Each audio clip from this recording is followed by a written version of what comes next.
I got them.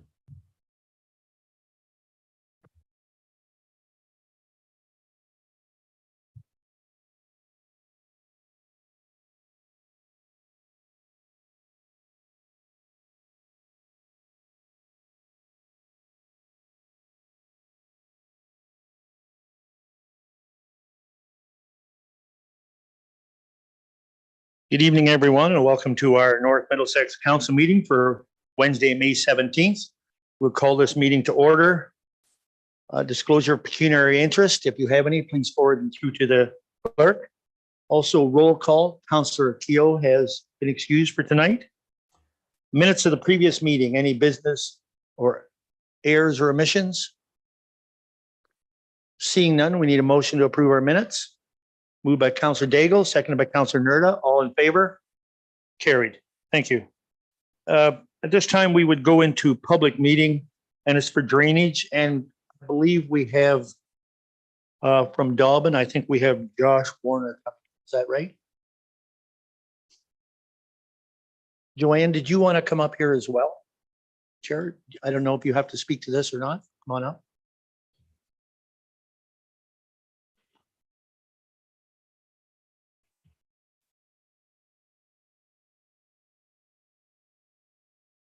This is for the Jennison Drain Branch AB. Hi, can everybody hear me? Yes, we can. Hi. Okay, thank you for your time tonight. As been mentioned, I'm Josh Warner from Dobbin Engineering. I prepared the Jennison Drain Branch A and B report. So the report has been prepared under Section 4 of the Drainage Act. The report proposes 2 tile drains that will collect water at the easterly limit of the property with roll number 60-032 via basin, and will then extend westerly to sufficient outlet. The total estimated cost for branch A is $23,800 and branch B is $21,850. The report also includes a detailed breakdown of the allowances, assessments, provisions for maintenance, working areas, drawings, and construction specifications. At this time, I'm available for any questions or comments. All right, thank you, Josh.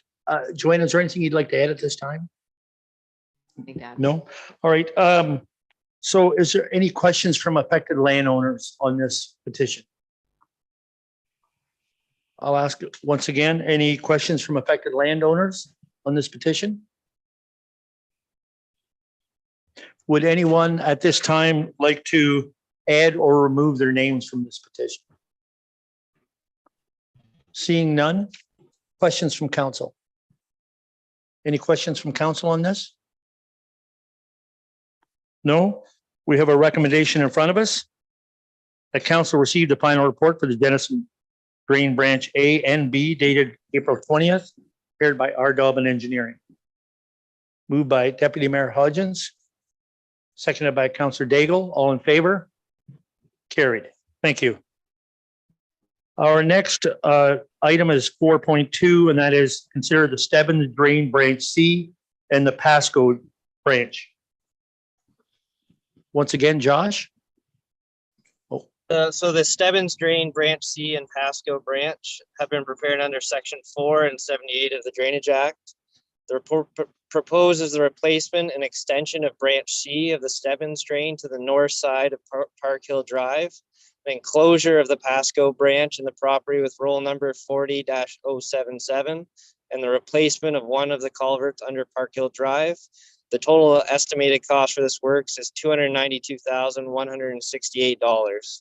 Again, it includes detailed breakdowns of allowances, assessments, provisions for maintenance, working areas, drawings, and specifications. I'm available for any questions or comments from landowners or council. Thank you, Josh. I just want to make comment that Councillor Ornellison has declared a conflict on this as an adjoining landowner.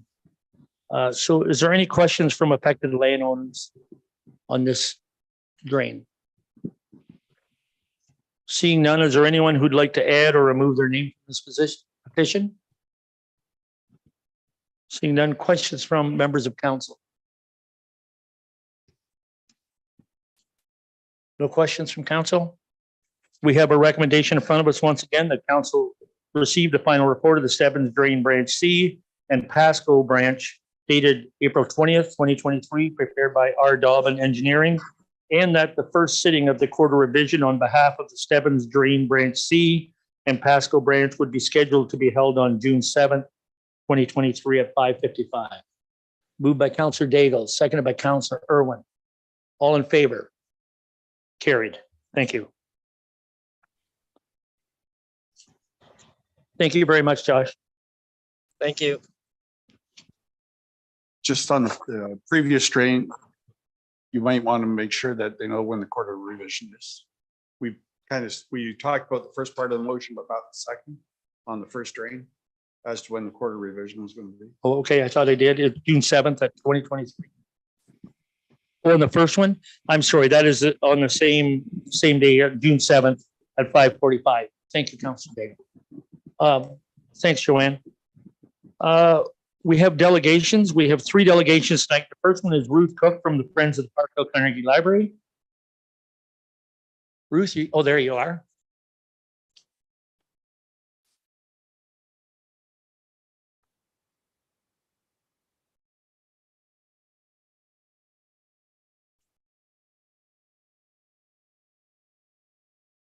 Good evening. Hi.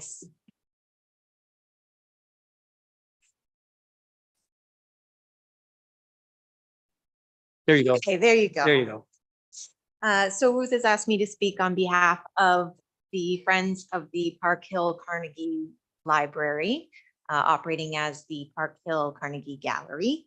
So initially, what we were going to ask is for a letter stating intention to extend the lease for another year. As of right now, it ends June 30th, 2027, and we were asking for a letter of intention until June 30th, 2028. The reason for that is we'd like to apply for the Ontario Trillium Fund for $150,000. And the reason for that is to make the renovations to get a lift and the bathroom renovation to make it accessible. So that would make the building accessible. For clarity, the $150,000 wouldn't cover all the cost. So we would have to go to other grant applications. The reason that we need the extension is because you have to have a guarantee of 5 years in order to apply for the grant. That was initially why we came. And then I spoke with one of the support people at the Ontario Trillium Fund, and he actually suggested that we try to work with the municipality, and if the municipality is owners of the building, we wouldn't require the lease extension. So we basically, the municipality applying for the grant perfectly suits their mandate. They like to help with historical buildings. They like to make things accessible, especially buildings that are providing services to the community. So he suggested going to the municipality and having you all apply for the grant. And so what we'd like to offer is, if you chose that, we'd like to work with you, simply because we've applied for this grant before. And the only reason that we were declined, that we were given, was because we didn't have the full 5-year lease. So that was the second reason. The third reason is, after reading the recreation study report, there was a lot of concern. I guess basically in the recreation study report, a concern is that, yes, it covers recreation, but the culture aspect perhaps wasn't fully serviced. We had read that it was suggested that perhaps the Carnegie should be sold or possibly even demolished to put in parks. It's a really historically significant building. It's the last Carnegie Library left in Middlesex. With more grants, it would be fully accessible once we were finished with it. and it provides a very specific niche for the whole community. I think that with the skate park and with the arena and various things, I think that we have a lot of services that are recreation based for the community. Not as much for the children and adults that maybe don't go in so much for the sports. So the gallery does provide an opportunity for concerts, and Monica says the acoustics are amazing. And it allows for exhibits to be put up with local artists. It allows for classes for children. There's the kids art club. So I think it is fulfilling a very specific need in our community. My daughter's here as well because she's helping with the kids arts club, and she's going to be doing. Hey, Belle? Yeah. So, and she'll be doing an exhibit as well in June of her artwork. So was there anything else? So we did have, we have a young man that he couldn't make it here today, but he did write sort of an attestation of how the gallery provides a very good service for our community. So he writes, "Hello, my name is Kevin Cormier. Ruth asked me to come tonight, but unfortunately I had prior plans and couldn't make it. I've been doing art club for 5 or 6 years now and I love it. Unfortunately, this is my last year. He's aging out. But I totally encourage other kids to go to art club for many reasons. Art club has taught different art and life skills. You have the obvious ones like red and blue makes purple, but then you have the other ones that have a deeper meaning and that can further help you in creating your own art pieces. I hope art class continues for many more years and I hope it keeps growing. Thank you, everyone." So, was that everything? Yes, in a nutshell, it's that we need help. We need to partner. We need to be able to partner with our municipality to provide a broader spectrum of culture into our community. We have a fair number of new housing developments going on, new families moving into the area. They are coming from larger areas and looking for community. And there's various ways to meet those needs. And one of them is the amenity of having an art and cultural center available to them for those who are not sports oriented. This young lad is not sports oriented. Most of the children that I serve are not sports oriented. When the survey was being made, we tried to ask where arts and culture came into this sports and recreation. And they said, well, everybody knows that recreation includes arts and culture. Well, I really don't believe that's a fact. And so we're here to ask for your help in a way that will service both the municipality and the community. Okay, so there's really more than one ask in here and one so Yeah, there's There's yes, two options. Okay. it's 2 asks. Need 2 out of 3. okay, so who wants to start? Councilor Irwin, your hand. Thanks, your worship. I have a technical question before we get into any other details. Which particular grant through Trillium Stream are you applying for? Because there's different deadlines for all. Tackle grant. So that's June 14th. It is. Okay. All right. And we have the information because they have done the application before. So we have the information that we need that require. Okay. Except the extension on the lease. Except the extension on Okay. Question from council? There's no, well, okay, then I will start. So do you know what is the estimated cost of the project with the washroom and the lift?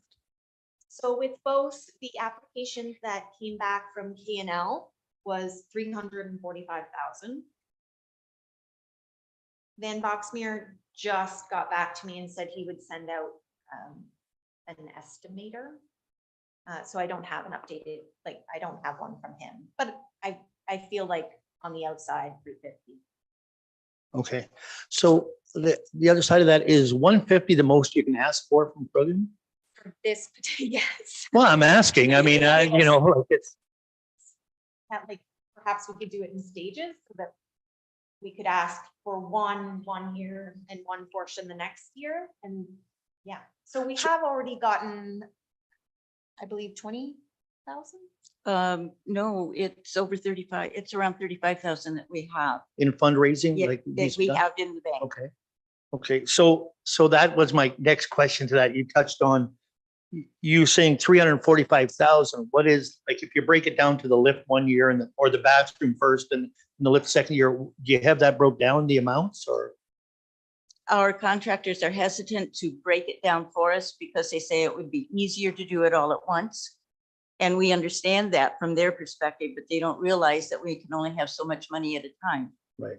So we don't have a full breakdown. Okay, Councillor Irwin. Thank you, Your Worship. This question is actually for the manager of recreation. And I know this is the next item on the agenda, but in the draft recreation plan, it mentions $300,000 required for upgrades for the Carnegie Gallery. Is this the same amount we're talking about here? Yes. The 300 and the 340, the same dollar amounts? That is correct. Other questions? I'll keep going if you guys don't. Okay, well, first of all, I have no problem with the lease extension. I think if that's to me, I'm not speaking for council, I'm speaking for myself.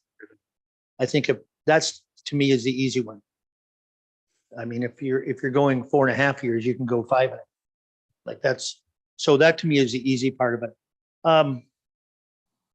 How would, if you did it all at once, the problem is that's a big chunk and a big bite. So would you be coming to the municipality for the balance? Or what is the plan? Like, what's the?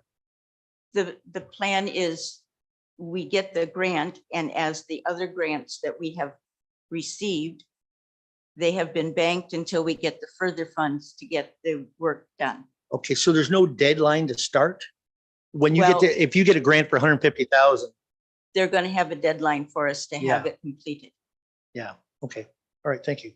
Councillor Nerda. What other grants have you already applied for on top of this 150? And you already secured those grants? We have secured more private grants. From the Blackburn Foundation and the Good Foundation, we have applied for other OTF grants. And they say that we don't fit in their recreational grants. So they won't, we disqualified there, even though we tried to word it as if it were recreation, because that's what the recreation survey was telling us.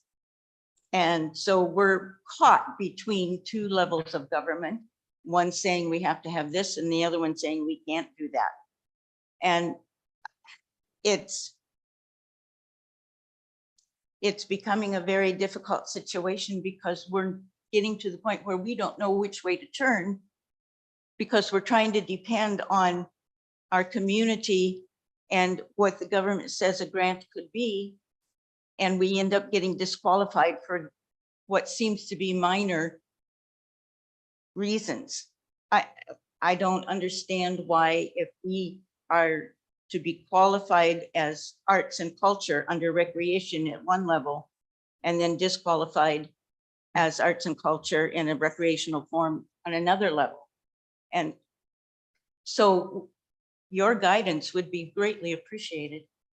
To circle back around, I think you were looking for us to say whether or not we were gonna hit you up for the money. Right, I can't say for sure. okay. We prefer not to, right?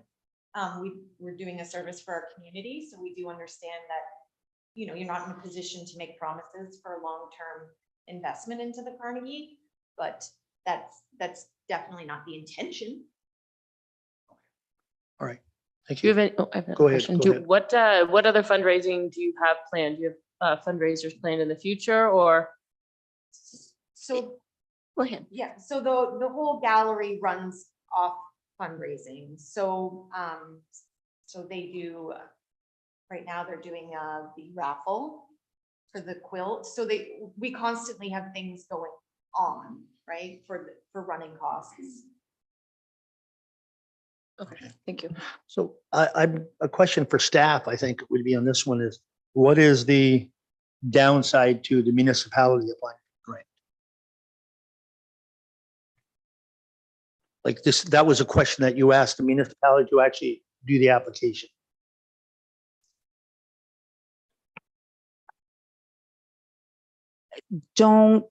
I really don't know. I'll be honest. I really don't know. What I see here, a possible downside for the municipality to fill out the application is that we would be on the hook to get the project completed.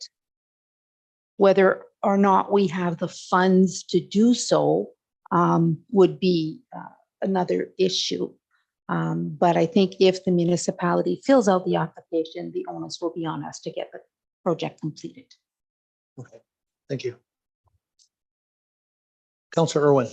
Thanks, your worship. So it sounds like we got a bit of a perfect storm here. We've got a timeline of June 14th for an application. At the same time, we have a discussion on recreation plan. And there's an issue there that we're all want to discuss about this particular facility. And we don't know what's the financial implication are for ourselves if we apply for the grant. So I'm wondering, your worship, if we could do this, we could approve the extension of the lease tonight. We can explore the financial implications if we apply, and we can have our discussion later this evening on the draft recreation master plan, which might change everything, but at least we can get moving in that sense. Okay. Councillor Daigle. We could also then proceed with the application, not submitting it, but have it ready for the next time we meet so that if we're in agreement, it goes. So that we could beat the timeline or the That's right. deadline. Get it ready rather than wait till we Okay. decide. Okay, Councillor Nerda. Oh, same thing? Any other comments? Questions? I'll make a comment that I hope the art center stays, just so I don't think anybody here doesn't want it to be a success. We do. Let's face it, we're very fortunate if we have this in Park Hill and Nelson Craig have one as well. So I don't think the council is wanting to see it fail. No matter what that is a draft. Remember, that's just a draft document that's coming to council. Councillor Daigle. Just one question. Which project would you prefer to go first?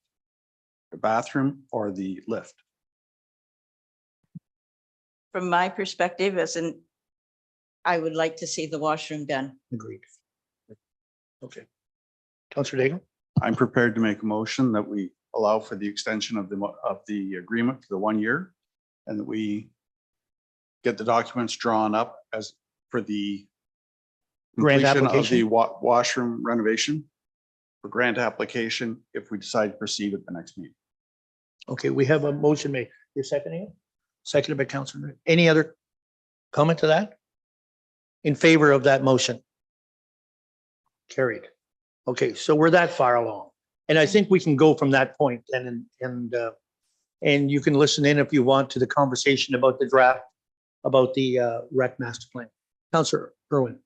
So I just wanted that discussion to occur before I let the council be aware that we will be expecting the same request from Friends of the Old Town Hall at our next meeting. I got an email and they're going for a washroom as well.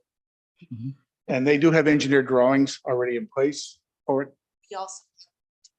Architectural drawings, Yeah, great, yes. because I understand you need those drawings for the application process. Yes, we have them. So they priced theirs at 60,000. For the washroom part For of the it. washroom I'm part. sure a large portion of this is the lift. I'm Right. sure the Yes. lift is a large Yes. portion. So it really, worship depends on conversations with Trillium. So 2 washrooms is 120,000. If we do the application, or the groups do them separately, but we can expect them to, the group in Elson Craig, Friends of the Old Town Hall, to ask for the same extension on the lease letter of support at our next council. Okay, thank you. Thank you. Go ahead. Thank you, Your Worship. May I ask the group to share your completed application so I have all of the information that I need in order to prepare the document if council decides to go that route? Yes. Thank you. Perfect. Thank you. Is there anything else? Thank you. All right, thank you for coming. Our next item of business is the recreation draft master plan, and I believe we have Monteith Brown coming in on Zoom for this. And it is Dennis and Todd, is that right?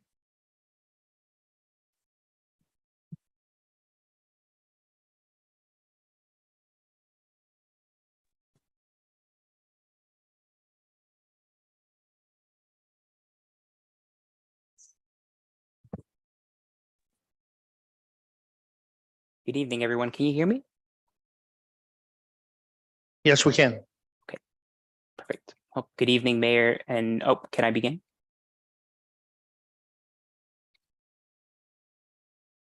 Yeah, we can hear you all right.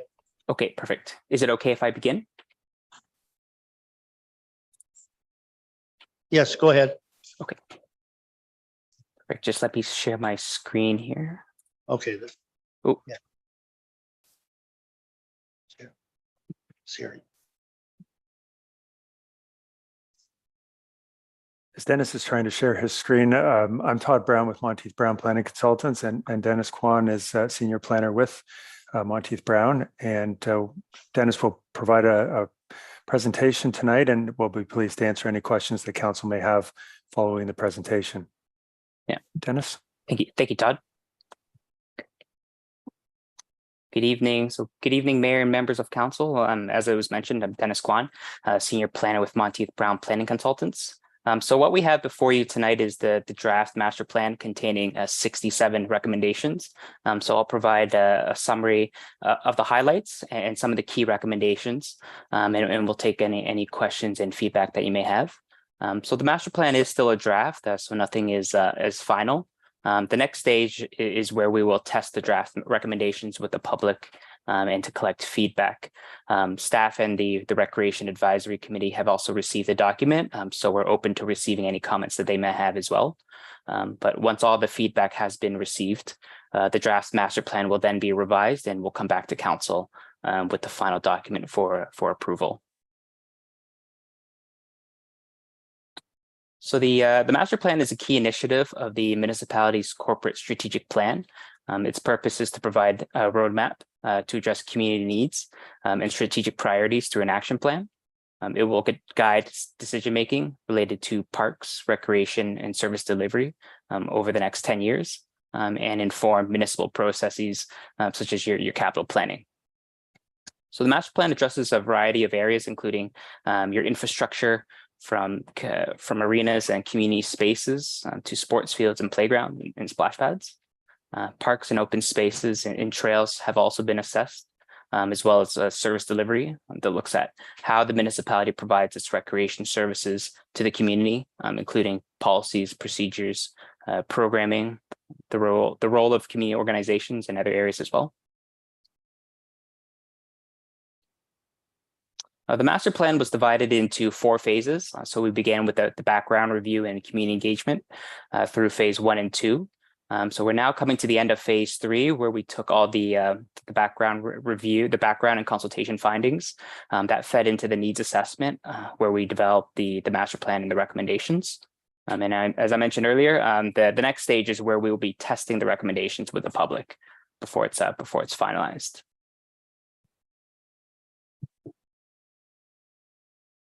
So the master plan considers a number of inputs that inform the recommendations. We reviewed a background document such as your strategic plan.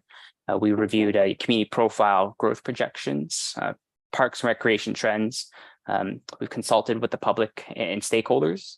We also reviewed the municipality's facility inventory and usage data. And we also looked at what amenities are also available in adjacent communities as well. So we undertook a number of consultation activities to collect public input.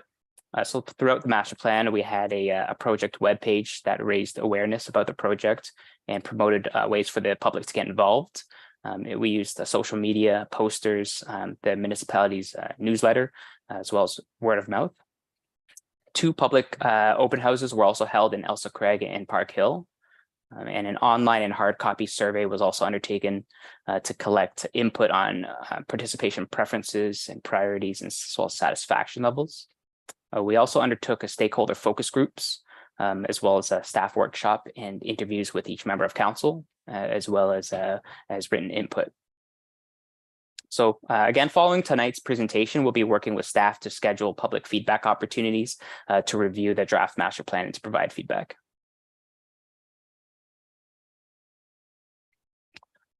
So we wanted to highlight some of the draft recommendations from the master plan, and we're highlighting these in no particular order.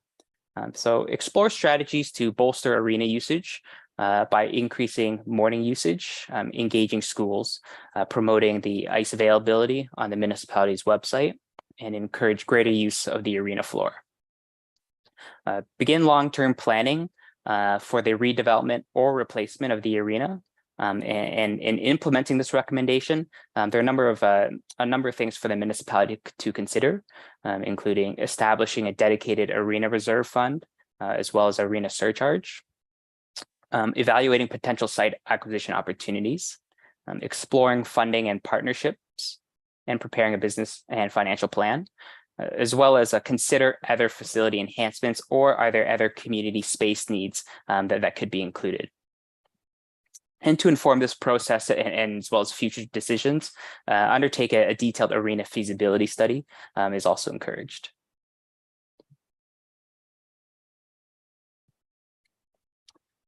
Monitor the level of access to school gymnasiums to inform future decisions to provide a municipally owned and operated gymnasium, and explore alternative uses for Ken Vernon Park, West Williams Community Center, and the Carnegie Library Gallery.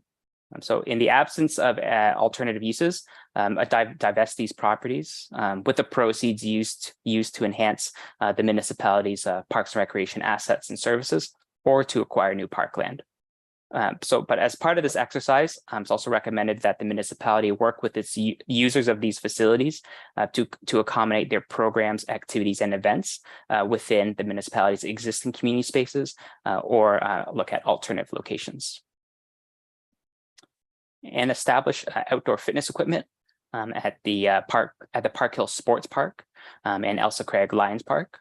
But other opportunities may also be considered, including Elsa Craig Community Park, Coronation Park, East Williams Optimist Park, and Leary Park.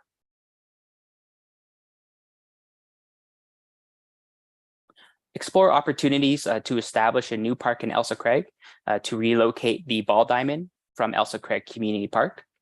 The preferred site should be large enough to accommodate 2 lit adult ball diamonds with supporting features, as well as other outdoor recreation amenities. So by relocating the ball diamond from Elsa Craig Community Park, this would provide an opportunity to construct other needed outdoor recreation amenities, including 2 courts for tennis and pickleball, and a multi-use court for basketball and ball hockey. Construct a small-scale splash pad and skateboard park at the East Williams Optimist Park, as well as monitor the use of the Elsa Craig off-leash dog park to evaluate future opportunities and decisions for a second location in Park Hill, if there is a community partner willing to assist with operations. Acquire 5.2 hectares of parkland through parkland dedication as permitted by the Planning Act and other alternative land acquisition strategies in order for the municipality to maintain a current service level of 2.9 hectares per 1,000 residents. And to achieve this, it's recommended that the municipality adopt a parkland first approach that prioritizes parkland conveyance over cash in lieu of parkland. And undertake a trails master plan to guide the development of active transportation opportunities. So through this Trails Master Plan, it's recommended that considerations be given to the establishing pedestrian circulation areas within parks, such as connecting pathways to sports fields and playgrounds, establishing walking loops within Park Hill and within Elsa Craig, using a combination of sidewalks and off-road trails, creating connections between Park Hill, Elsa Craig, and Nairn, and exploring active transportation routes within future residential areas, and promoting and encouraging active transportation opportunities in the community.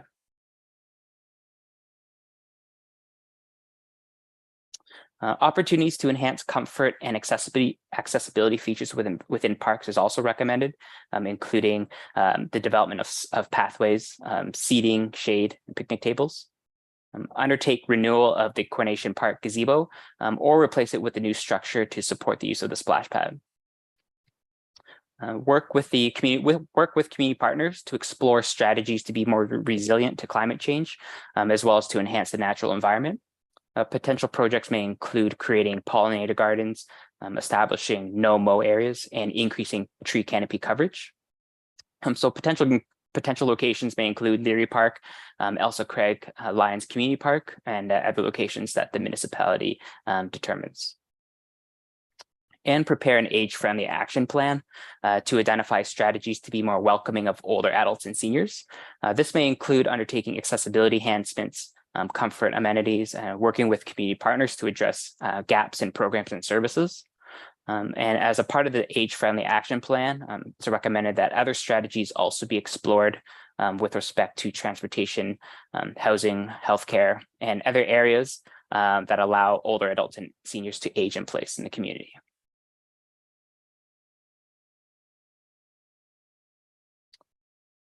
This next set of recommendations really focuses on how the municipality delivers community recreation services. So it's recommended that the municipality establish a recreation supervisor position within the Recreation and Facilities Department. And this will allow that individual to have more day-to-day oversight of staff, as well as coordination, monitoring work, training, scheduling, and other related tasks. And evaluate staff requirements on an as-needed basis in order to maintain the existing level of service as the municipality grows over time, as well as to ensure that implementation of this master plan will be successful. And in addition to that, ensuring that staff have the appropriate supports to carry out their duties, which may include training, professional development, as well as technology needs. Amend the terms of reference of the Recreation Advisory Committee to support the municipality with implementing this master plan, and creating a recreation guide to promote and raise awareness about the recreation and community facilities, as well as programs, services, events, as well as information about community service providers as well. And last but not least, work with community partners to ensure that parks and recreation facilities, programs, and services are inclusive and accessible for all residents. So the master plan identifies the timing of when each recommendation should be implemented based on a short, medium, and long-term priorities over the 10-year life of the master plan. So by adopting the master plan, staff and council are not bound to implementing each individual recommendation. So staff will bring each recommendation forward to council through their annual work plans and to be considered and integrated into the municipality's capital and operating budgets, as well as to provide additional information at that time for council to make informed decisions on each recommendations. So, and regularly tracking population projections, facility usage, and other data will also help staff and council make these decisions. And exploring external funding opportunities and community partnerships will also help with implementing recommendations. So in terms of next steps, we're working with staff to plan an in-person public open house for residents to review the draft recommendations, as well as to provide their feedback. So the full master plan will be available on the municipality's website for about 2 weeks, and there will be an online feedback form for residents to submit their comments. So once that feedback period is complete, we'll take everything that we heard from the public, including what we hear tonight, as well as comments from staff to finalize the master plan. And we'll come back with council to let you know what we've heard from the public, and if any changes need to be made to the recommendations. At that point, we'll come back with council with the final master plan for adoption. So with that, I'd like to turn it back over to your worship and members of council for any questions that you may have. Thank you. Thank you, Dennis. Council, who wants to start? Councilor Canellis, go ahead. Thank you, Mayor Rob. I enjoyed reading the report. It's very detailed and it's very comprehensive. But I do have a question, and I'm a little puzzled on the recommendation regarding the Carnegie Library, if you will. How do you differentiate that specific structure, if you were or building, if you will, from say the old town hall? How do you differentiate between the two, since they both provide what I consider to be a valuable community service?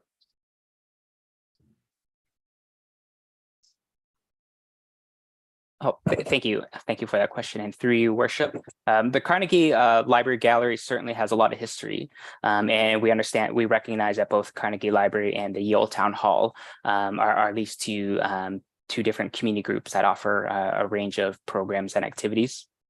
But we do see that the Carnegie Library Gallery, that facility requires, it appears that it requires significant amount of reinvestment to address building deficiencies, including accessibility, as we heard from the previous delegation. So through the master plan process, we didn't hear from the community or from groups or staff that the old town hall facility required that same level of reinvestment that is required. So that was one of the considerations that we looked at.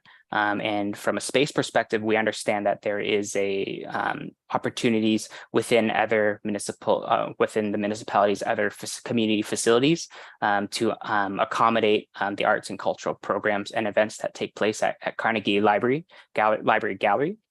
So we felt that there was an opportunity there to look at consolidating some of those community spaces and to optimize those other spaces that are already used, that have the modern amenities and the accessibility features that users are looking for. Well, I appreciate your answer. I don't necessarily agree with you, but I appreciate your answer. I also have a question on the Nairn ball diamond and soccer field. You did address that it's not utilized very well. What do you foresee, or do you feel should happen with that particular property? In terms of the way that it's utilized, that we understand that the soccer fields are being used on Saturdays. I believe that's what the schedule was telling us, and we don't. I don't believe that particular ball diamond was being used for any program. So it was available there for more of that neighborhood casual play. So it wasn't used by any particular group. So we felt that there could be opportunities for potential enhancements in terms of it, and this would involve future consultations with the soccer organizations to look at, are there ways to improve that space to meet their needs. So there could be opportunities there, which would require discussions with that group. And we understand that there could be potential other uses there, other sports field uses for that location as well. And I have one final question. I'll turn it over to my colleagues and council here. When you make reference to outdoor exercise equipment, what specifically would that entail? So there are a number of there are many communities that are providing outdoor fitness equipment within their parks, and which really helps residents get active and get outside, especially for residents who may not be comfortable with working in fitness centers. So it is similar to what you would find in fitness centers, where they have elliptical machines or strength machines that could be installed within parks, for example, along your trails. So it's that type of fitness equipment that you would typically see in fitness centers, but there are amenities that are constructed outside, whether it's along a trail or potentially in small groups where you may have potentially some outdoor recreation programs where there could be a group fitness activity, for example. So that's the type of outdoor fitness equipment that would be recommended. Okay, thank you. I thought you were referencing maybe monkey bars or something. Wasn't really sure, but anyway, thank you very much. I appreciate your report. Thank you. Other questions? Counselor Irwin? Thank you, Your Worship. I'm just going to ask a few questions to stop. I've read the report to great detail, and I actually have many questions. So, but I'm just going to ask a few, and maybe I'll come back later. And I'm going to reference the actual draft report, which was part of the package. On page 8 of the report, you have population projections that show the growth of our community over the 10-year period of about 2,000 people. And primarily in the children growth area and seniors or older adults. Now, these projections are based on figures that were developed pre-COVID. Looking at StatsCan data from 2011 to 2021, and a few other pieces of information. How certain are you of these growth projections? Because I think a lot of our 10-year plan hinges on these projections from page 8 and 9 of your report. Thank you, Councillor, and through you, Worship. And understanding population growth is certainly an important component of the master plan process. And so when we started developing the draft master plan through this process, these were the population projections that we were directed to use.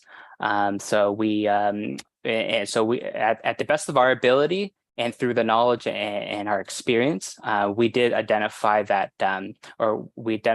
we expect that the population growth would be made up of younger families with children, and taking a look at the subdivision development plans that the municipality currently has in place would provide us with some information that would lead us to make that identification. When we see a number of subdivision developments with the single family homes. So that would lead us to believe that there would be those families coming into the community, as we also recognize that the community is aging. So we do expect to see the continual aging of the population with a growing number of older adults and seniors. So through the master plan, we identified a number of recommendations to address those key areas of having opportunities for children, families, and older adults. And as you implement the master plan, we do speak about tracking population projections, and if the population growth goes in another direction, then we do in the master plan, we do talk about potentially recommending that municipal staff revisit those recommendations and make adjustments as necessary. So as much as we would like to.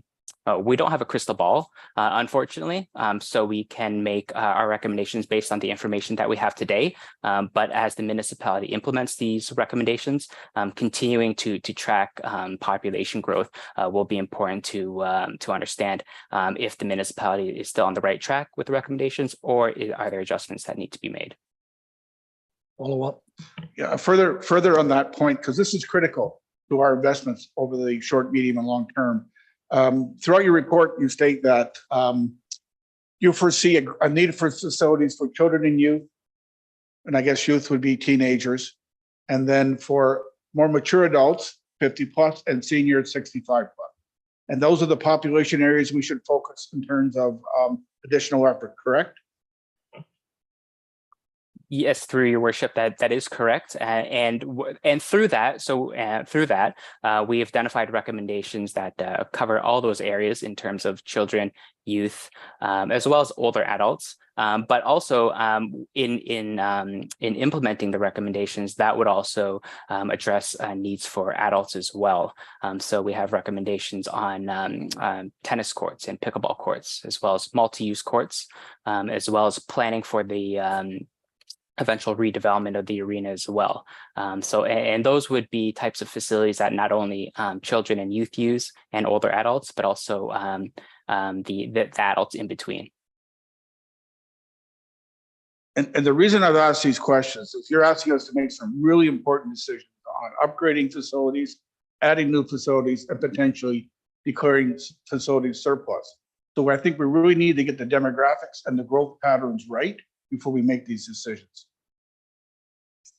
Yes, and we should say we take this very seriously in terms of, when we look at demographics and when we make recommendations to you as members of council, that, we're basing it on an understanding of population, an understanding of trends, utilization of your facilities, and projecting that forward, and making sure that your investment is strategically positioned to advance you in the right direction.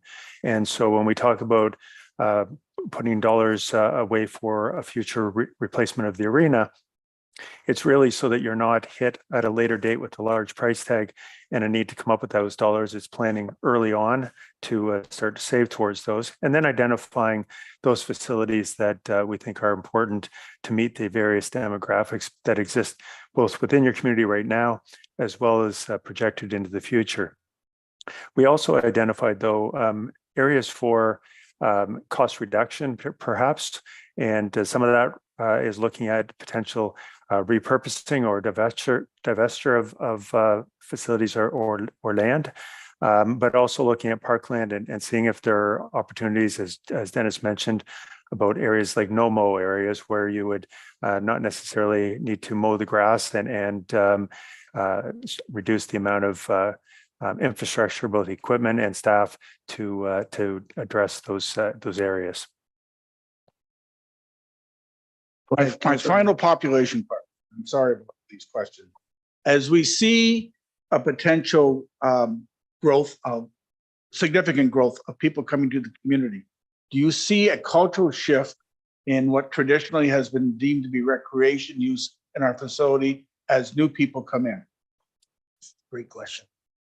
Yeah, I think that is a very good question, and certainly what we are seeing in your community, like many others of a similar size and nature, are seeing greater growth pressures than perhaps in the past, and I guess the people that are moving into your community are looking for a variety of different things, and there is I guess a bit of a shift in terms of what people are looking for to provide for their needs from a leisure point of view. So some of that is certainly identified, things like pickleball, more skate parks and things of that nature. We also, though, recognize, and it sort of gets back to the previous delegation, the importance of arts and culture.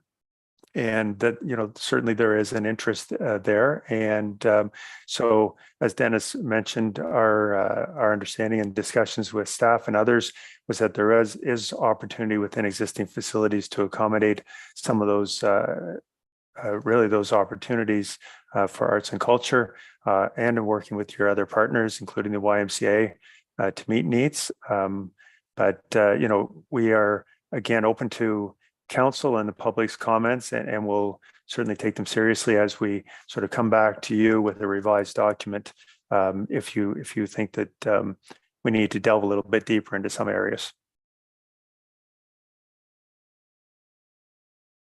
Other questions from other councillors? I would ask a question on you, more specific to the Elks Craig Park. You talk about removing the ball diamond there and putting in a double diamond somewhere else.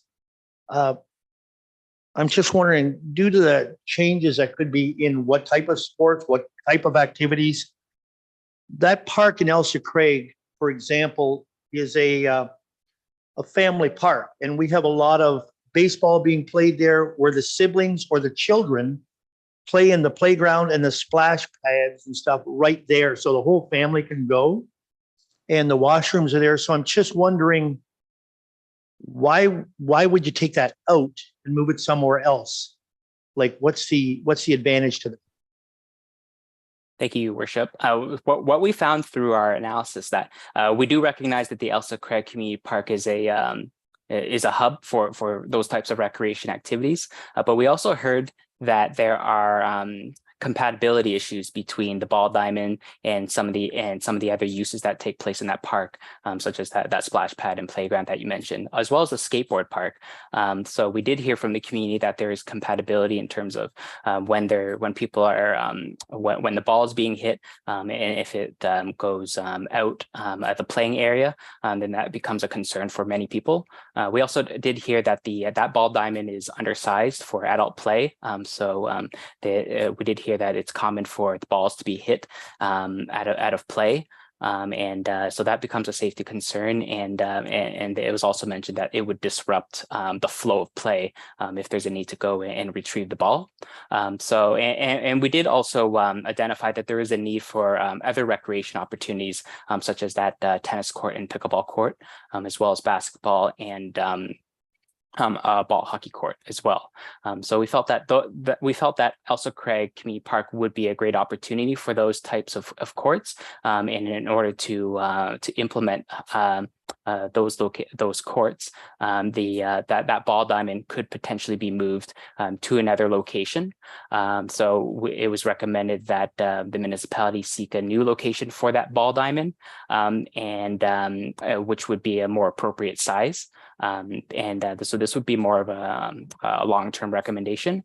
The language that we use in the master plan is to build one new adult ball diamond with the potential for a second ball diamond, which would be beyond 2031.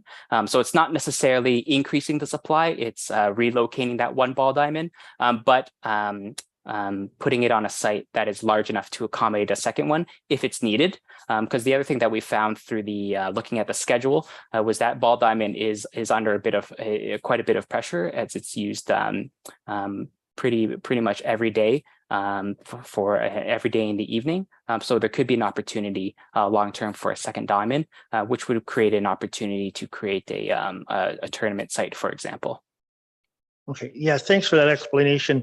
The other the other comment I had is you talk about buying getting 5.2 hectares of land for parkland, and that is within our downtowns or our core areas of the community. Were you talking about in larger pieces, or as you have development, you maybe have small parkland pieces in those as well? Are you including that in that 5.2, or is that a separate item? Yeah, that would be included. So we would be looking at what is the population growth going to be within the next 10 years, and how much parkland does the municipality need to continue to maintain your current parkland level of service. So through the subdivision, through the Planning Act, that the municipality has that the parkland dedication tool that it can use. Unfortunately, the parkland through parkland dedication, that the municipality would only likely get smaller pieces of parkland.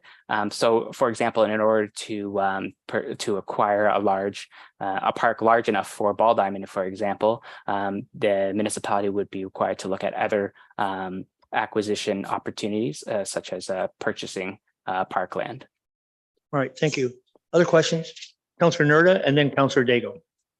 So I just want to talk about next steps. You said the next is an in-person public house. Do you know when roughly you would like that done? I only ask because, as you know, the last open houses were, in my opinion, poorly attended. We do have a big event coming up in about 3 weeks, Discover North Middlesex. I was wondering if that would be a good opportunity to present to the public, as hopefully the public will be out for that. Is it too close of a deadline for you? It's June 10th. to prepare an open house? We did preliminarily talk to town municipal staff today about that possibility. And so we are, we're open to that possibility, and it's a matter of whether we can be accommodated. But as we understand it, that event could attract a lot of people and would be a good opportunity to present the draft master plan and receive feedback, in addition to providing the opportunity online to have the draft plan available for people to review and comment. So that combination would really be beneficial and be able to bring it back to you, knowing that we sort of got out there. As much as the in-person public open houses early on in the process didn't receive large turnout, we have found that to be the case even pre-COVID, that for master plans, it is sometimes difficult to get people interested because we're not always proposing things that are immediate. It's often long-term planning. And that's why we do a community survey, stakeholder workshops, interviews, and so forth, so that we can get a wide variety of inputs from the community. But yes, in this case, I think we would work with staff, and if council is open to it, we would certainly look to try to be part of that event. Thank you. Councillor Daigle. Thank you. Councillor Nerded basically had the same point I did about this upcoming meeting. The other, in our current capital budget, we've got a lot of money being spent to adjust these parks for safety, the taller fences to protect these areas. We're going to spend this money and then get rid of the park. Doesn't make sense to me. Thank you. Councillor Irwin. Thank you, Worship. I just didn't want to ask question after question. So this next question refers to pages 86, 87, 88, 89, and 30. And I think they all relate. Page 30 talks about municipal support, specifically communications and marketing and awareness. 86, 87, community partnerships. 88, 89, volunteerism. I think, as we well know, as a small community, we could not have the richness of recreation, facilities, arts and culture without our volunteer base. So should we not move these recommendations up towards the top of our priority list of what we should be looking at in terms of our recreation master plan to ensure volunteers get what they need for their organizations to continue? We seek new community partnerships. And the biggest, and one of the larger challenges, not the biggest, but one of the largest challenges I continually hear is a need for better communications and marketing of what's going on in our community. Yes, you're quite correct in that there is definitely a need to ensure that you have a good, solid volunteer base. Your community, just as most communities across the province, really depend upon these volunteer organizations to provide many of the programs that are offered to your residents. And if they didn't exist, you would largely be expected to take those over at a tremendous cost. So there is tremendous value in supporting them, making sure there is good volunteer recruitment, good opportunities to be aware of those opportunities, and having solid communication. So in terms of prioritization, if we haven't, and I can't recall what we prioritize those various items at, we'll certainly relook at that and make sure that we give strong priority to having support for the volunteer base and that communication and awareness to your community residents. Thank you. Other questions? Seeing no other questions at this time. All right. Thank you very much for your time. And Thank you. appreciate very much. Thank you. Thank you very much, Thank you. everyone. Have a good night. Good night. We do have one more delegation. That's Aqua coming up to do their first quarter operations report.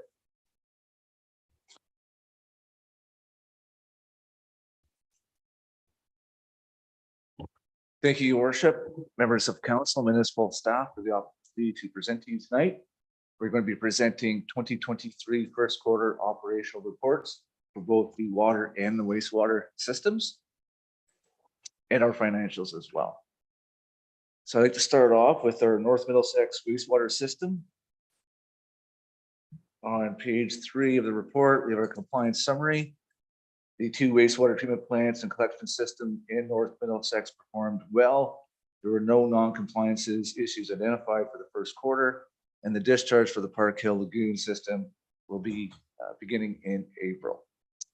We have monitoring results, and we have them listed for you in this chart. Maintenance and capital activities, both for LC Craig and Park Hill systems. On the following page, we have our percentage of work orders completed, preventative maintenance, operational, corrective maintenance, and capital. Alarm summary, we have them listed, nothing that's out of ordinary for our alarms, and we have them listed in each quarter as we progress throughout the year. No complaints, and there were no health and safety inspections or issues that were identified for this first quarter. And we have them listed if there are going to be any for us to take care of. And on the following page, we have our performance assessment report for both LC Craig and Park Hill. You guys have seen these charts before, so I'm just going to put it out to the group. If there's any questions, I'd be happy to answer for LC Craig and Park Hill. Questions from council? I would ask you, there was, I believe it was a resident who had a question to a former staff member about boats on the lagoon. Was that for testing and for samples to get on the lagoons? So in April, we did have our lagoon crew that come out and treat that lagoon, and it is used by boats. So they put a chemical in a big 45-gallon drum, and they administer that chemical over the lagoon via boats. Thank you. I just wanted that to go forward to the residents because to hear what was going on. Thank you. Any other questions at this time? Okay, carry on. So when it pertains to our North Middlesex distribution system, compliance summary, the North Middlesex distribution system performed well over the last quarter. There were no non-conformances or non-compliances and no adverse water quality incidents to report. We have our drinking water quality management system summary. We have a chart again below that lists any non-compliances, adverse water quality incidents, drinking water, microbiological samples, and our drinking water free chlorine residuals. We have listed our maintenance and capital activities for our first quarter. Next page, percentage of work orders completed. And following that, we have our chart that lists our number of locates, which I expect to have an increase in the months of April, May, and June as we progress throughout the year. Number of water service turn-ons and turn-offs, and our water main service repairs to date. Following page, we have our summary of complaints. So this is basically our low water pressure complaints that we have. One was due to an actual water main break we needed to repair. We had two items that were identified under the health and safety inspection this year, and this was both at the Mount Carmel Reservoir. One was pooling water from a leaking PRV valve, pressure reducing valve, and the other was the flaking paint chips to see if we can get that remedied sooner than later if that paint was in fact lead but wasn't. Alarm callback history, again, we have that listed for you for your review, and the following page is our performance assessment report. Any questions on the North Middlesex distribution system? Questions? After seeing the Mount Carmel Reservoir for the first time, I agree that it does need some upgrade. There does need to be some basic things done to help with it. So thank you very much for showing us with that tour on You're those welcome, systems. That's great. And the seeing inside that water tower, it was interesting. It was very good. Any other questions from council? I guess you did a good job. All right. Okay, our financials. Yep. Good evening, your worship, members of council and staff. So tonight I'm going to be presenting the first quarter financials in your package. and they're for the water and wastewater facilities. So the first on your page is Elsa Craig. We actually came in under budget by approximately $7,000. We were slightly over in salaries and benefits. The most notable variances were for sludge and chemical. Sludge generally isn't removed until fall. So later on in the year, you'll see charges for that. In terms of chemical, also, there were no chemical purchases done in Q1. That generally happens in Q2. So hence the large variance for the facility overall. We also came in slightly lower in supplies and equipment. For the next one, Park Hill Lagoon, we were very close. We came in just at over about $300 for the quarter.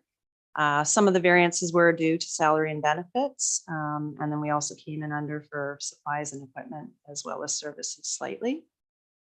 North Middlesex Water Distribution System, although the salaries and benefits came in under, we were also slightly overspent in services. So we came in really close on that one at just over $7.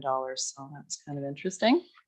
And then so overall for the 3 facilities in total for Q1, I'm happy to report we're under by about $6,700 for the end of Q1. Just before I go to council so that 7,000 is basically going to be spent over into the second quarter, right? When you buy your chemicals. and stuff. Right. Yes. Yeah. It should balance out, but yeah, we try to, keep an eye on the budget and make sure we're not overspent. So. Thank you. Any questions from council? No questions? You must be doing a better job all the time on that. Thank you very much. And again, thank you for the tour and for going along to that. There was some counselors here who haven't seen a number of those facilities. And as I said, I haven't even seen Mount Carmel Reservoir. Thank you. Thank you. Thank you. Thanks. Department reports from the fire chief, annual report. Thank you, Your Worship. Your Worship, members of council, what you have in front of you is the fire department's annual report for 2022. Summary of our calls, other information. If you have any questions or concerns, happy to try and address them for you. Questions for the chief on this report? No questions on this report?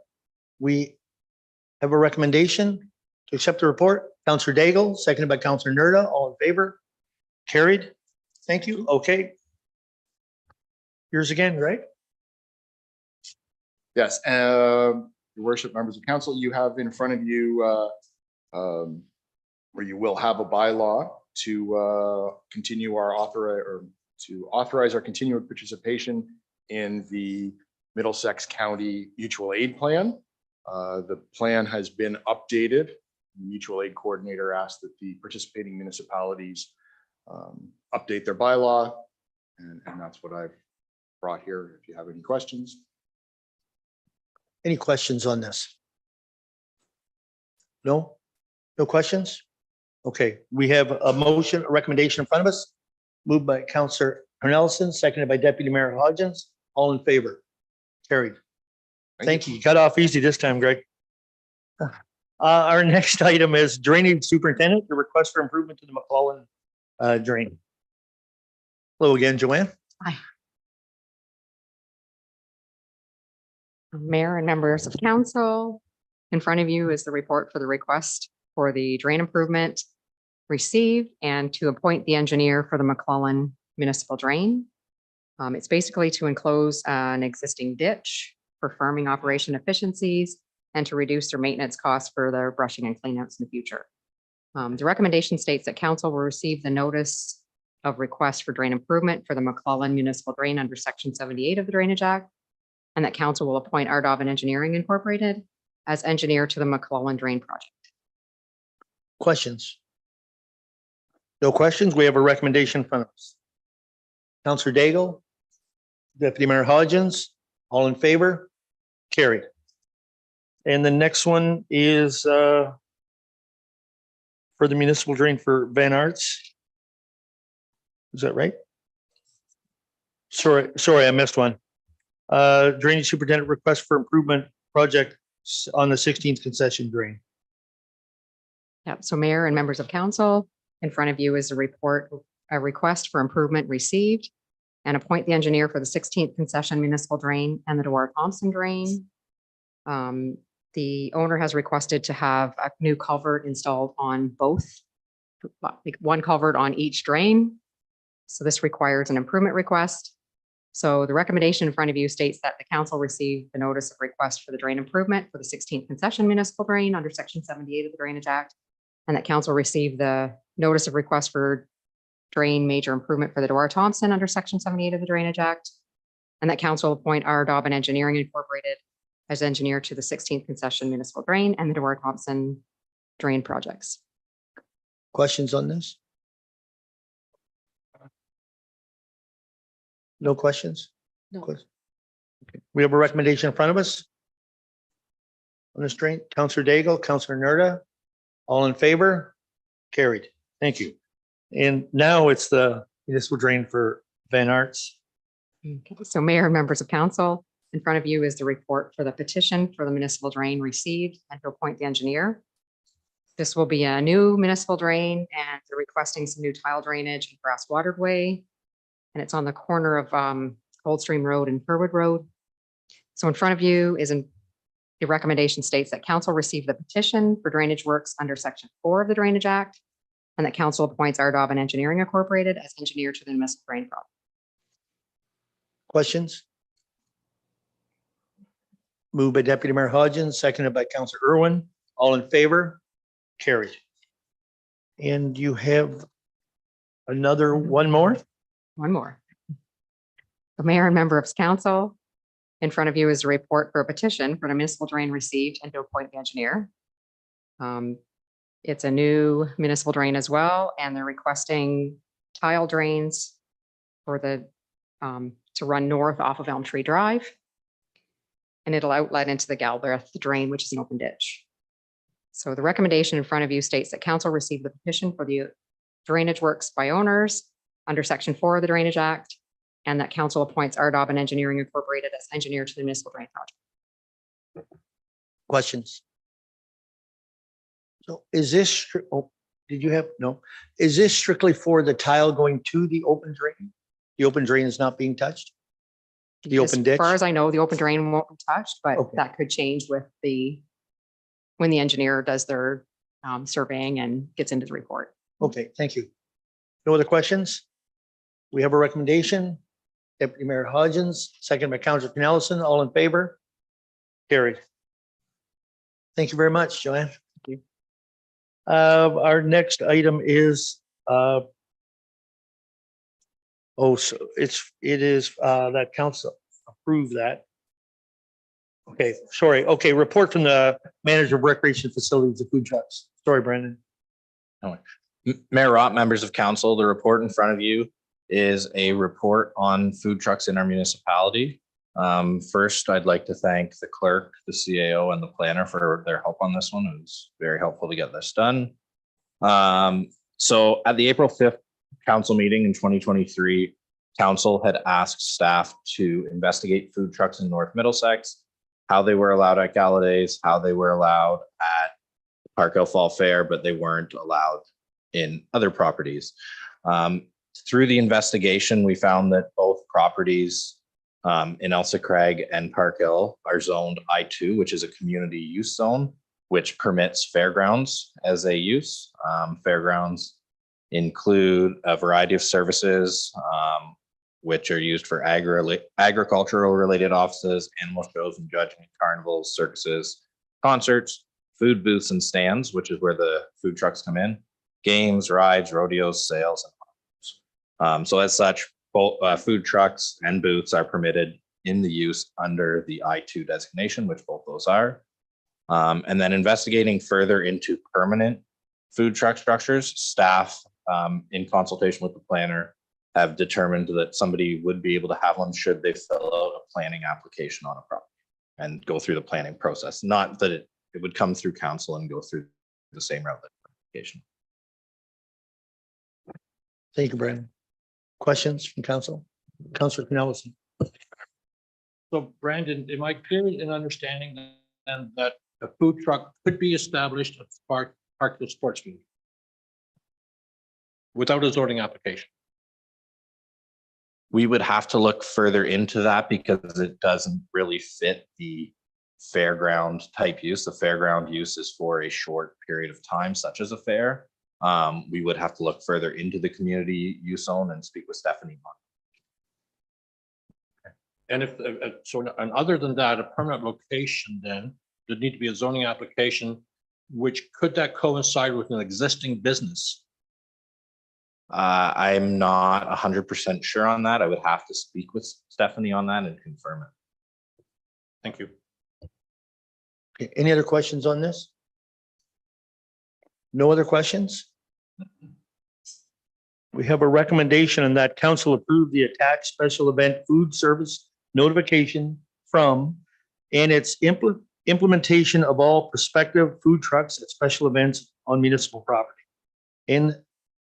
Go ahead, Brandon. And I will just speak to that form. So that form will be used for galleries for the Parkville Fall Fair so that we, the municipality, do know all the food vendors on our property. So should there be somebody who gets food poisoning or something like that, and the Middlesex London Health Unit comes back to the municipalities that happen on our property, we will have the information for all vendors attending our events.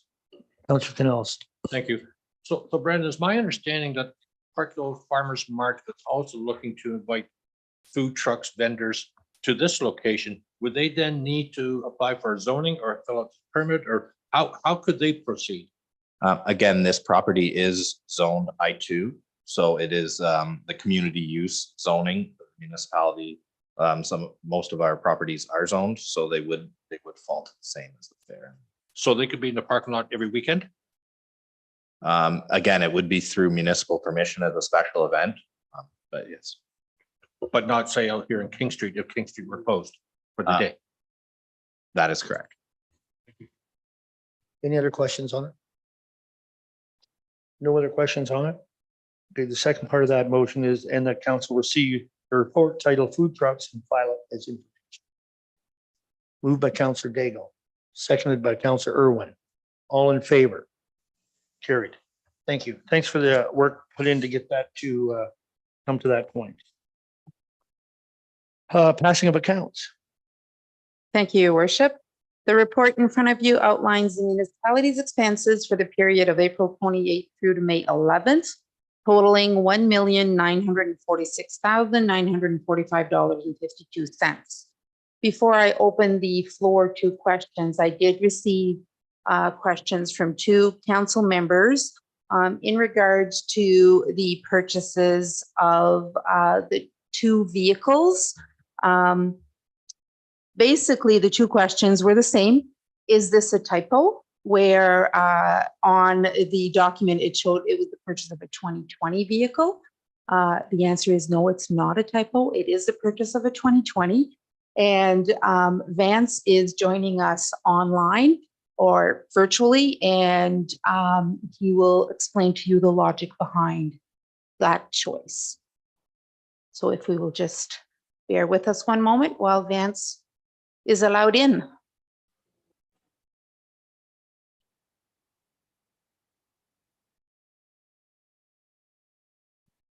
Is he on vacation? Yes, he is. Oh, well, that way we can stay in touch. He is currently in the metropolis of Dowling, Ontario, and that is located very close to Sudbury, Ontario. Very, very, very small community. Very close to where I grew up as well. So what you're saying is he isn't driving here for the meeting? No, Okay, he's not. I got it. All right. Do we have Vance coming in? I can. Is there any, while we're waiting for Vance, is there any other questions on the passing? Yeah, but is there any other questions? Yeah. And it's no other questions, so it's just a matter of getting Vance to come into this one. Okay.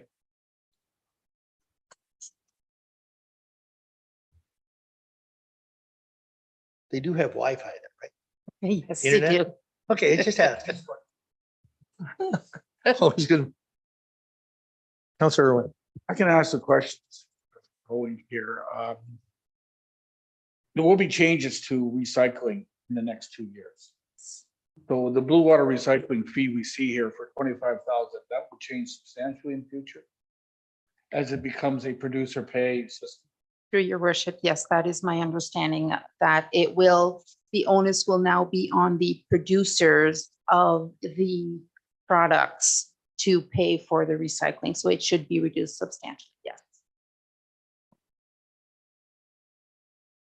And I also understand that that doesn't apply to commercial, but only to residential. So there may still be a need for us to provide some service to our businesses. Hello? I'll leave that. Hey, Vance. Good evening. How is everyone? Good, Vance. How are you? Is it snowing Good. up there or is it all right? No, it's not snowing. Okay. I'm happy to report back that it's not snowing. Okay, go ahead. So where we are at, Vance, I've just basically outlined the counselor's questions to me in regards to the purchase of the 2 used vehicles. And I'm leaving the floor to you for you to explain the logic behind that choice. Certainly. Thank you very kindly and thank you for those questions. So essentially, what I did was, first of all, just to back up a little bit, according to our capital budget, there is a 3/4 ton full-size pickup truck in the capital budget approved for the Public Works Department. Also, there is a small mid-size or compact pickup crew cab that was approved for the office. Your worship, members of council may recall that during budget deliberations, I explained that essentially the F-150 is a little oversized for the office staff, and we were going to replace that with a smaller vehicle and essentially repurpose that F-150 with Public Works. So between that time and now, essentially, I have had one of the fleet unit that I was going to replace with a full-size crew cab.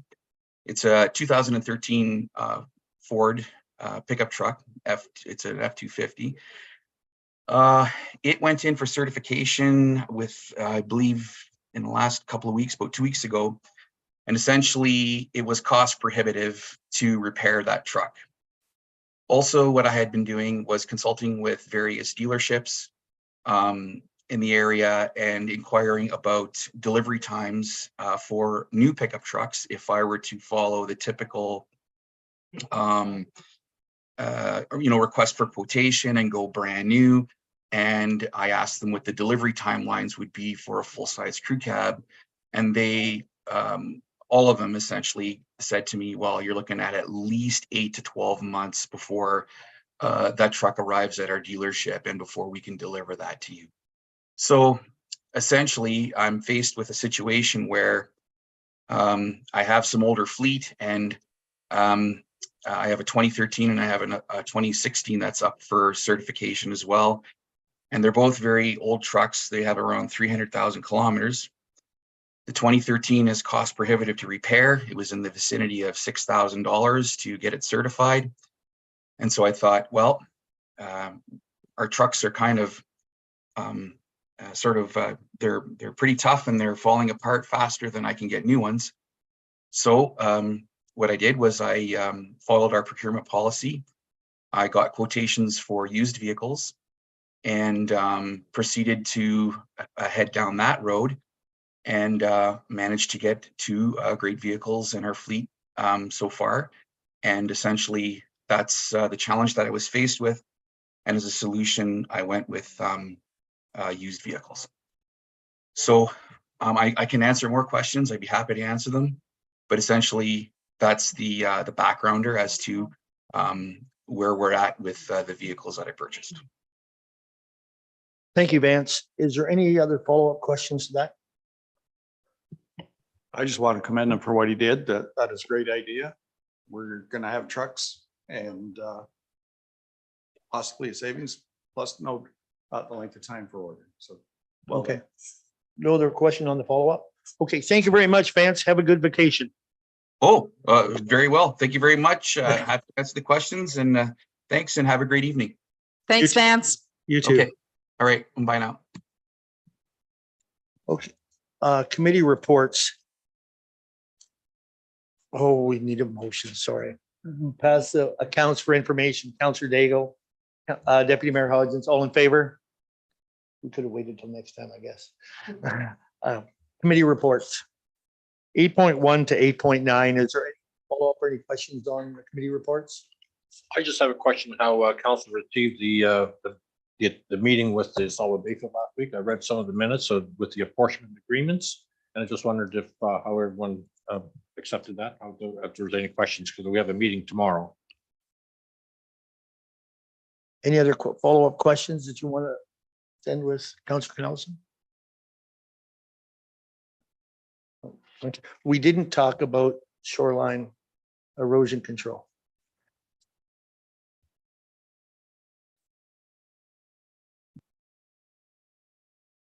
Anything else in committee reports? Nothing else in committee reports? I would just say, Your Worship, under 8.5, although we're still forming the committee, I think council should be very aware and watch the new legislation pending from the province, Bill 98. It'll have major implications on school facilities, who manages them, the ability to sell them, the ability to partner with them.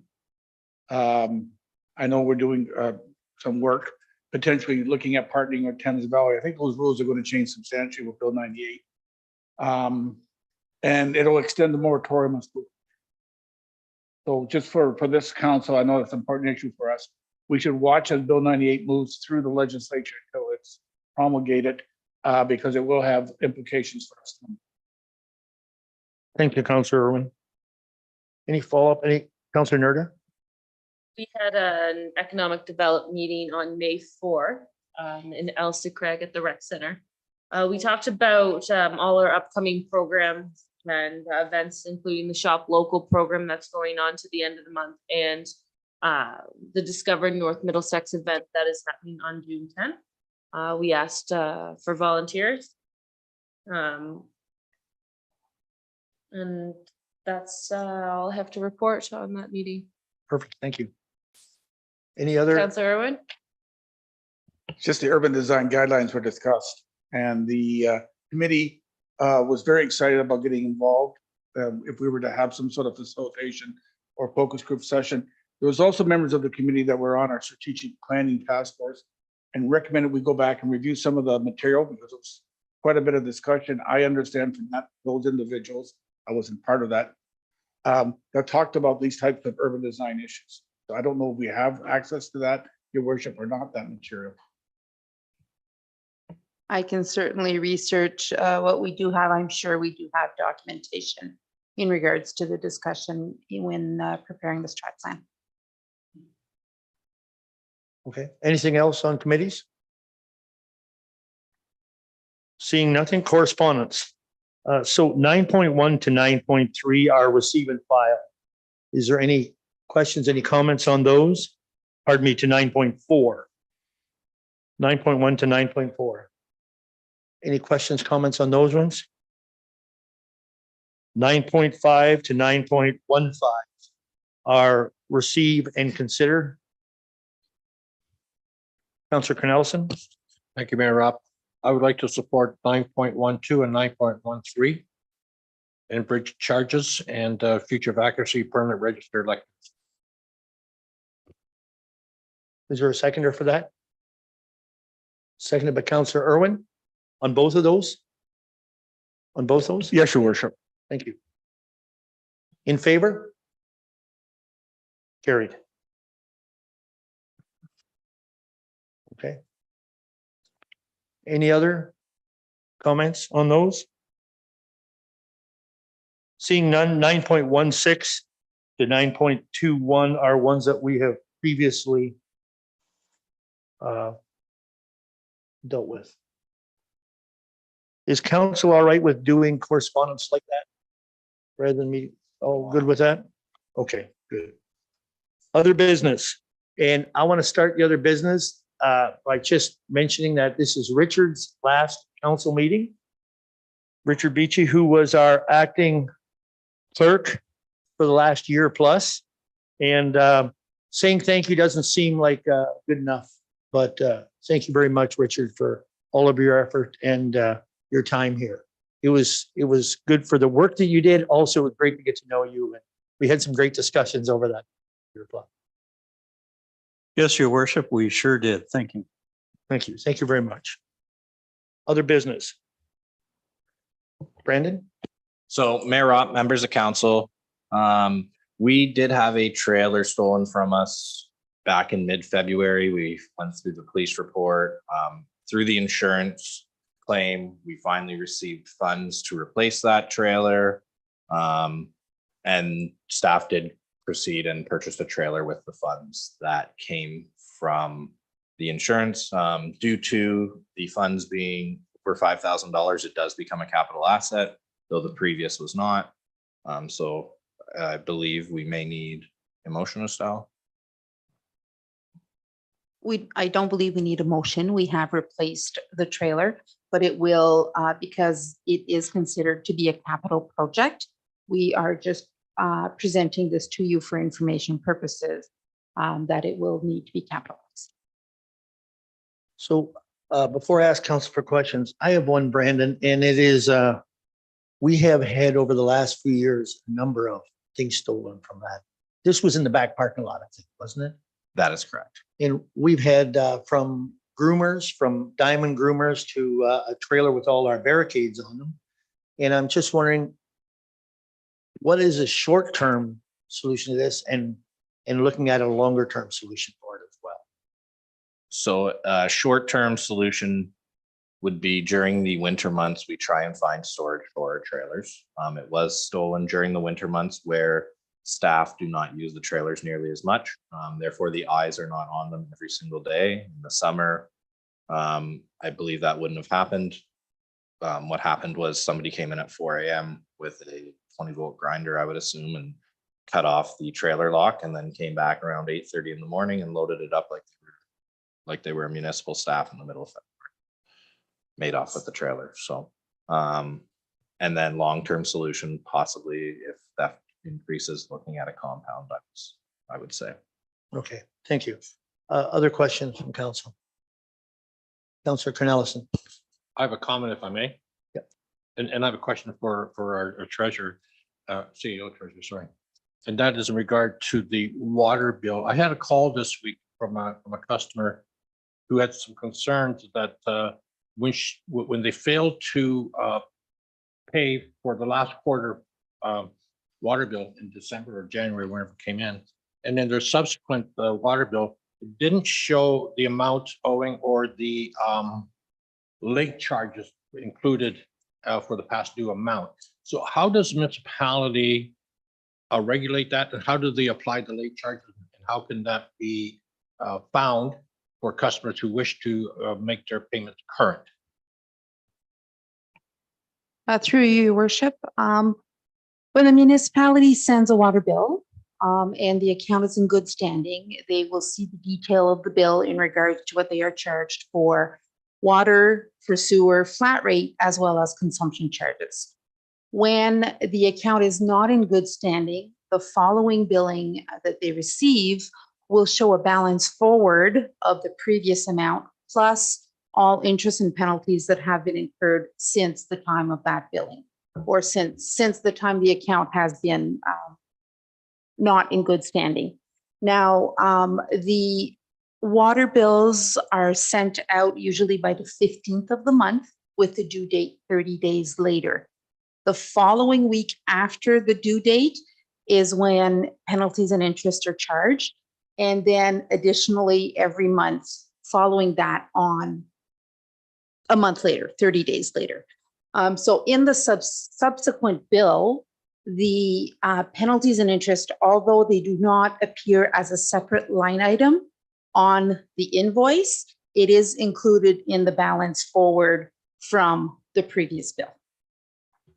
Okay, so if I understand you correctly, so then let's say the last quarter bill and all late charges from that lack of payment would be added on to the first quarter bill, inclusive when it was sent out at the regular billing cycle. Correct. It would be included in the balance for. Let's use numbers as an example.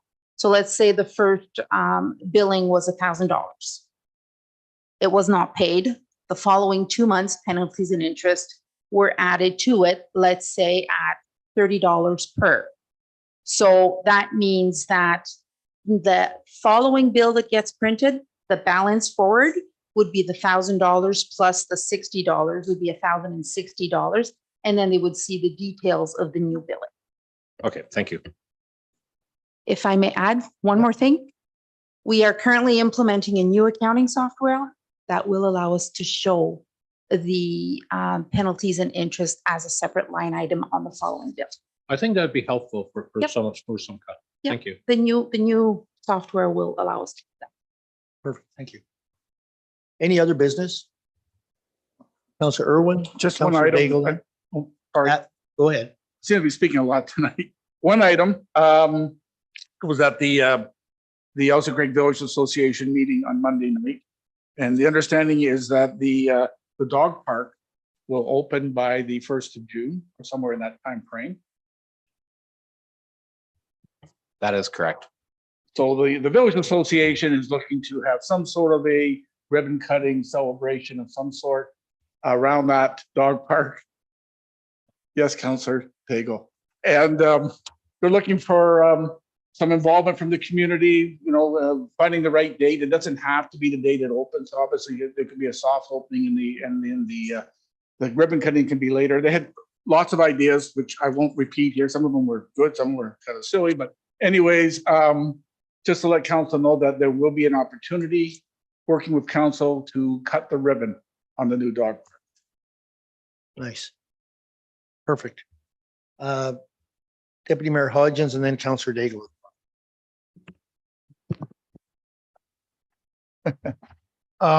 We discussed this already tonight. I just wanted to maybe repeat some stuff here. There were some great, and that's to do with the recreational. I was sitting here with seemed like 100 questions, but they weren't to be really directed to Dennis or even Monteith.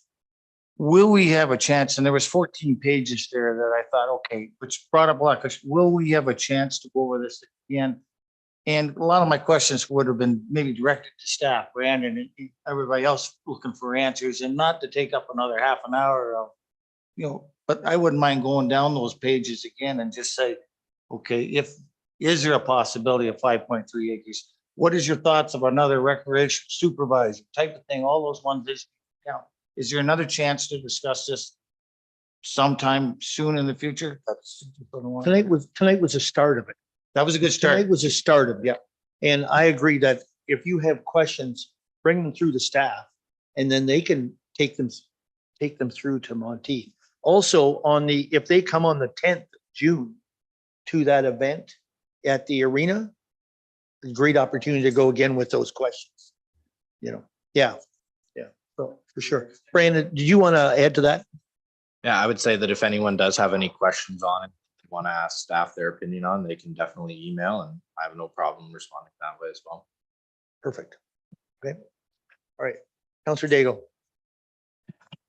You're up. It's just a question on the motion we passed earlier concerning the washroom updates.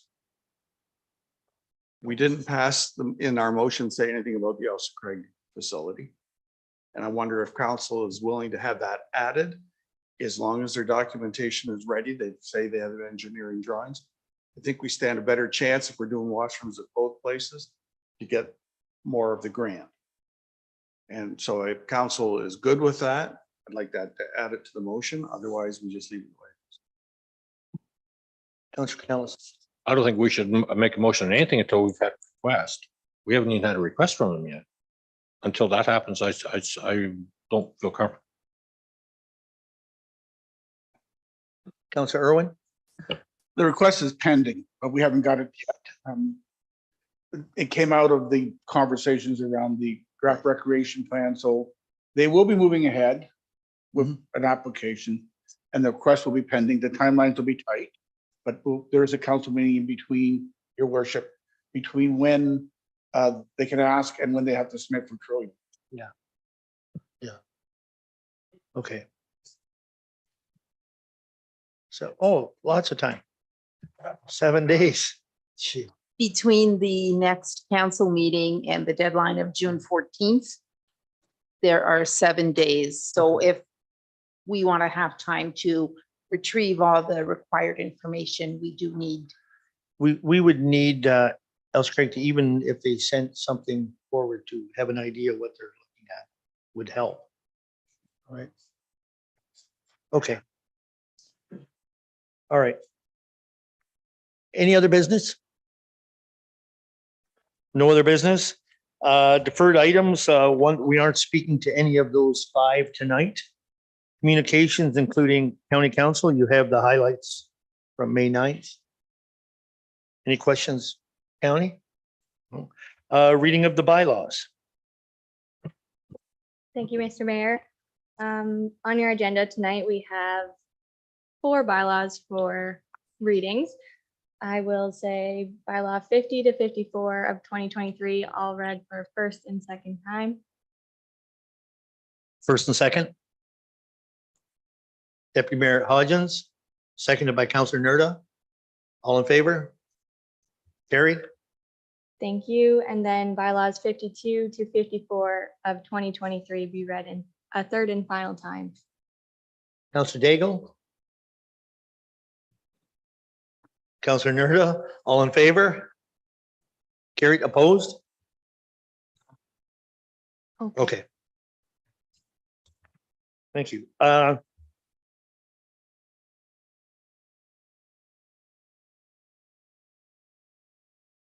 my hands aren't working here. We need a motion to go into closed session for personnel matters, labor relations, and